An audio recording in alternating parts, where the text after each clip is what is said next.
بالله من الشيطان الرجيم بسم الله الرحمن الرحيم وإن كنتم على سفر ولم تجدوا كاتبا فرهان مقبوضة فإن أمن بعضكم بعضا فليؤد الذي اؤتمن أمانته وليتق الله ربه ولا تكتموا الشهادة ومن يكتمها فإنه آثم قلبه واللہ بما تعملون علیم۔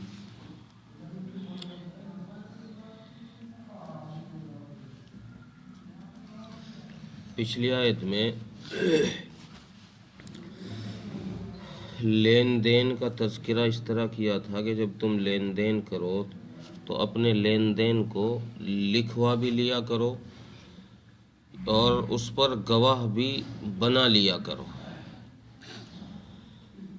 اس آیت کے اندر یہ فرما رہے ہیں اللہ تبارک و تعالی کہ اگر تم کہیں سفر پر جا رہے ہو، حالت سفر میں ہو اور تمہیں وہاں کوئی چیز ادھار لینے کی ضرورت پڑ جائے، کسی سے قرض لینے کی ضرورت پڑ جائے، کسی سامان کو ادھار لینے کی ضرورت پڑ جائے، چونکہ سفر میں اکثر اوقات ایسا ہو جاتا ہے۔ سفر کا ہی ذکر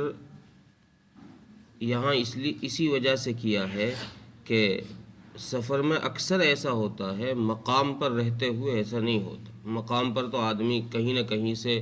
اس کا انتظام کر لیتا ہے، لکھنے والے کا بھی، گواہ کا بھی۔ جس چیز کی ضرورت ہو تو مقام پر تو یار دوستوں کو، رشتہ داروں، کسی نہ کسی کو بلا کر لے ہی جاتا ہے۔ حالت سفر میں اکثر ایسا ہو جاتا ہے کہ کہیں لکھنے والا بھی نظر نہیں آ رہا ہے، کسی کو جانتا بھی نہیں ہے، کس کو بلا کر لائے، اور گواہ بھی نہیں مل رہا ہے کوئی۔ تو ایسی حالت میں اگر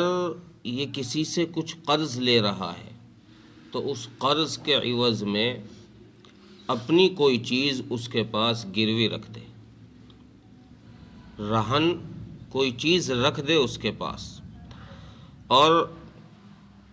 جمہور علماء کا اس بات پر اتفاق ہے، بڑے بڑے علماء کا اس بات پر اتفاق ہے کہ یہ جو یہاں حالت سفر کا بتایا گیا ہے کہ حالت سفر میں کوئی چیز گروی رکھ کر اپنی اور اس سے قرض لے لے، جو بھی جس چیز کی بھی ضرورت ہو اس چیز کو لے لے، یہی حکم حالت حضر کے لیے بھی۔ حالت حضر میں بھی اگر کسی کو ضرورت پڑ رہی ہے کسی چیز کی، کسی سے لینے کی، تو اپنی کوئی چیز اس کے پاس گروی رکھ دے۔ اگر وہ آدمی کہتا ہے، سامنے والا وہ سامان، وہ چیز دینے والا آدمی کہتا ہے کہ بھائی اپنی کوئی چیز گروی رکھو پھر دوں گا، تو پھر اس کو اپنی کوئی چیز گروی رکھ دے۔ اب اس گروی رکھی ہوئی چیز میں، اس رہن رکھی ہوئی چیز کے اندر مالک تو چونکہ اس کا یہی ہے جس نے قرض لیا ہے، جس نے ادھار لیا ہے، اس آدمی کو اس میں کسی طرح کا تصرف کرنے کی اجازت نہیں ہے جس کے پاس اس چیز کو رکھوایا گیا ہے۔ کسی بھی قسم کے فائدے اٹھانے کی اس سے اجازت نہیں ہے، اس لیے کہ اگر اس نے اس رہن رکھی ہوئی چیز سے فائدہ اٹھایا تو پھر یہ سود ہو جائے گا، یہ بیاض ہو جائے گا، اور اس سے شریعت نے روکا ہے کہ ایسی حرکت تم نہ کرنا۔ اس لیے وہ صرف بطور امانت کے اس کے پاس رکھی ہے کہ بھئی جب تک میرا سامان واپس نہیں کر دیتا یا میرا قرضہ واپس نہیں کر دیتا، اس وقت تک میں اس کی چیز اپنے پاس رکھ رہا ہوں، صرف اس لیے کہ اگر میری چیز یہ نہ بھی دے میری چیز نہ بھی دے تو کم سے کم اس سامان سے میں اپنی اس کی قیمت پوری کر لوں۔ اگر یہ کوئی فراڈ میرے ساتھ کرنے لگ جائے تو میں اس سے اپنی قیمت پوری کر لوں، صرف اس لیے اس کے پاس امانت کے طور پر رکھوائی جا رہی ہے۔ اور اسی طریقے سے اگر قرض دینے والا، ادھار دینے والا سامنے والے کو جانتا ہے، لینے والے کو جانتا ہے اور وہ اس سے کہتا ہے کہ یار کوئی ضرورت نہیں ہے تجھے رہن رکھنے کی، میں تجھ پر اطمینان کرتا ہوں، یار تو نمازی آدمی ہے، دیندار آدمی ہے، نیک آدمی ہے، چل میں تجھے ویسے ہی دیتا ہوں، بغیر کسی عوض کے ہی میں تجھے سامان دیتا ہوں یا قرض دیتا ہوں۔ تو اگر اس نے اس کی امانت پر اطمینان کیا ہے، اس کے نیت پر اطمینان کیا ہے، تو پھر اس نیت والے کو بھی چاہیے کہ اب جب اس قرض کے ادا کرنے کا ٹائم آئے تو اس کو پائی کر کے پورا لوٹا دے۔ کہیں ایسا نہ ہو کہ جس امانت پر اس نے یقین کیا ہے، اس کے یقین میں تیری وجہ سے کچھ کمی آ جائے۔ اگر تو نے کمی زیادتی کر دی تو پھر اس یقین کے اندر کمی آ جائے گی، جس سے تیرا یہ نقصان ہوگا کہ آئندہ کے لیے یہ تجھ پر یقین نہیں کرے گا۔ بھائی آدمی ایک شخص کسی کے ساتھ ایک دفعہ فراڈ کر دے، دھوکہ دے دے، تو اگلے دفعہ یہ انسان یہ کہتا ہے کہ یار میں نے دیکھ لیا، پہلے جو یقین تھا اس یقین کو تو نے توڑ دیا ہے، اس لیے اب آئندہ میں تیرے ساتھ کوئی وعدہ نہیں کروں گا، میں تجھے کوئی چیز نہیں دوں گا۔ تو اللہ فرما رہے ہیں کہ پھر اس امانت دار کو چاہیے کہ اس کا پورا قرض واپس کر دے جتنا اس سے لیا ہے، اور اپنے رب سے ڈرتا رہے، چونکہ رہن تو نے رکھا نہیں ہے، کوئی سامان تو نے اس کے پاس رکھا نہیں ہے یا اس نے لیا نہیں ہے تجھ سے، تو اس لیے اللہ سے ڈرتے ہوئے اس کا حساب پورا کر دو۔ اس کی امانت جو تمہارے پاس ہے، اس کا قرضہ جو تمہارے پاس ہے، اس کو پورا کر دو۔ اور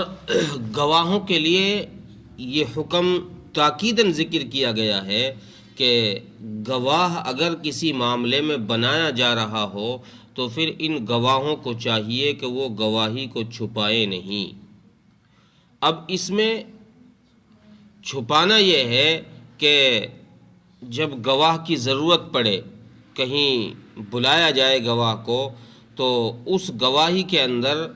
ایک تو بتانے میں کچھ کم بتا دے، 500 کی جگہ 300 ہی بتا دے کہ نہیں بھائی 300 دیے ہیں، میں 300 کا گواہ ہوں، یا پھر وہاں جانے سے ہی انکار کر دے۔ تو یہ طریقہ شہادت کو چھپانے کا ہے، اللہ تبارک و تعالیٰ نے اس سے سختی کے ساتھ روکا ہے۔ پچھلی آیت میں بھی اسی کا حکم ذکر کیا گیا تھا کہ گواہوں کو کسی قسم کا نقصان نہ پہنچایا جائے، اور نہ گواہوں کو اور لکھنے والوں کو چاہیے کہ وہ کسی قسم کی کمی زیادتی کرے۔ یہاں علماء نے مفسرین نے ایک مسئلہ یہ لکھا ہے کہ اگر گواہ اپنی گواہی کے لیے آنے جانے کے اخراجات کے طور پر کچھ پیسے بھی مانگے تو ان کو پیسے لینا اور ان کے لیے پیسے دینا یہ جائز ہے کہ بھائی میں تیرا گواہ تو بن رہا ہوں، اب تو عدالتوں میں میرے چکر لگوائے گا، کبھی اس عدالت میں کبھی اس عدالت میں، کبھی وہاں جانا کبھی وہاں جانا، میں کہاں سے خرچہ اٹھاؤں گا؟ اس لیے مجھے وہ خرچ تجھے دینا پڑے گا۔ تو اس خرچ کو لینا اس گواہ کے لیے جائز ہے۔ اسی طریقے سے کاتب جو لکھنے والا ہے، اس لکھائی کی اجرت اگر طے کر رہا ہے، لے رہا ہے کہ بھائی میں اس وقت لکھوں گا تمہارا معاملہ، پہلے مجھے 500 روپے دو، تو اس لکھائی کی قیمت اگر وہ لکھنے کی قیمت لے رہا ہے تو اس کو دے دو، چونکہ اسے بھی تکلیف ہو رہی ہے، اس کا بھی وقت قیمتی ہے، اسے کہیں اور جگہ کام ہو، کہیں اور جا رہا ہو، تم اسے روک کے بٹھا لو۔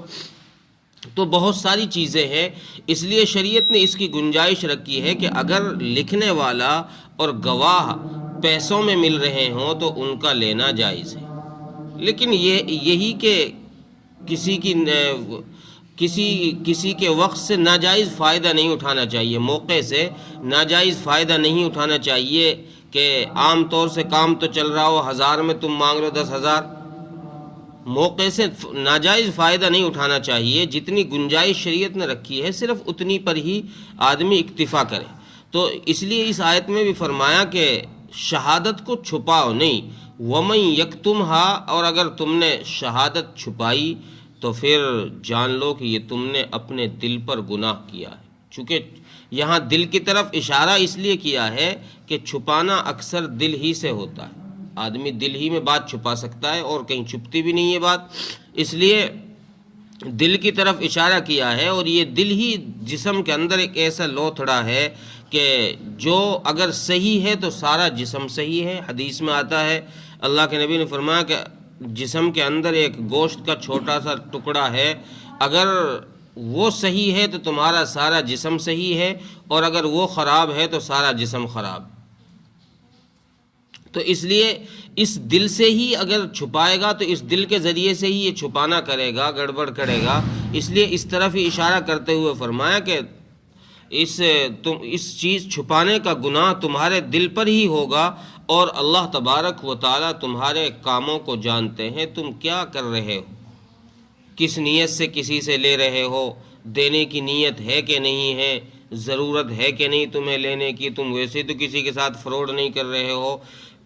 یا پھر گواہی کے معاملے میں۔ چونکہ اب آیت کا اختتام آ رہا ہے، اس لیے اللہ نے لوگوں کو ڈرانے کے لیے اپنی طرف یہ حکم،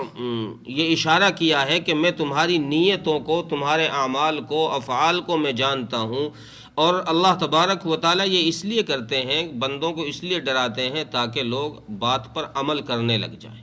احکامات پر عمل کرنے لگ جائیں کہ یار نہیں، اگر میں نے یہ بات نہیں مانی تو اللہ سزا بھی دیں گے، اللہ کے یہاں مر کے جانا بھی ہے، وہ ہر چیز کو جانتے ہیں تو وہ سخت سزا دیں گے، عذاب بھی دیں گے۔ اس لیے اللہ تبارک و تعالیٰ جب کوئی حکم نازل فرماتے ہیں، اس حکم کے آخر میں ضرور اپنی ذات کی طرف کوئی ایسا اشارہ لے کر آتے ہیں، ایسے الفاظ لے کر آتے ہیں جس سے انسان کے دل کے اندر ایک خوف پیدا ہو کہ بھئی کوئی دیکھنے والا بھی ہے، میرا کوئی دیکھنے والا بھی ہے، نہیں کہ میں کمرے کے اندر ہوں تو کوئی دیکھنے والا نہیں ہے، میں جنگلوں میں ہوں تو کوئی دیکھنے والا نہیں، میں چاہے جو کروں کرتا پھروں، مجھے کوئی نہیں دیکھ رہا۔ اللہ فرما رہے نہیں، تم مجھ سے بے خبر نہیں ہو سکتے، میرے علم سے باہر نہیں ہو سکتے، میں تمہاری نیتوں کو بھی دیکھ رہا ہوں، تمہارے اعمال کو بھی دیکھ رہا ہوں، تم کیا کر رہے ہیں۔ ترجمہ دیکھیں، وَإِن كُنتُمْ عَلَى سَفَرٍ وَلَمْ تَجِدُوا كَاتِبًا فَرِهَانٌ مَّقْبُوضَةٌ، اور اگر تم سفر میں ہو اور تم کو کوئی لکھنے والا نہ ملے تو کوئی چیز گروی رکھ کر قرض لے لو۔ فَإِنْ أَمِنَ بَعْضُكُمْ بَعْضًا، پس اگر وہ دینے والا اور یہ لینے والا ایک دوسرے پر یقین رکھتے ہوں، وہ دینے والا یقین رکھتا ہو اس لینے والے پر، فَلْيُؤَدِّ الَّذِي اؤْتُمِنَ أَمَانَتَهُ، تو پھر اس لینے والے کو چاہیے کہ اس کی امانت پوری لوٹا دے۔ جب دینے کا وقت آئے تو پھر اس کا ایک ایک پائی کا حساب اس کا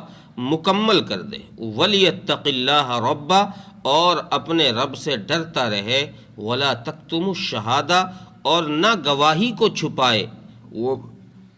وَمَن يَكْتُمْهَا فَإِنَّهُ آثِمٌ قَلْبُهُ، اور جس شخص نے ایسا کیا یعنی گواہی چھپائی، اس نے اپنے دل پر گناہ کیا۔ واللہ بما تعملون علیم، اور جان لو کہ اللہ تبارک و تعالی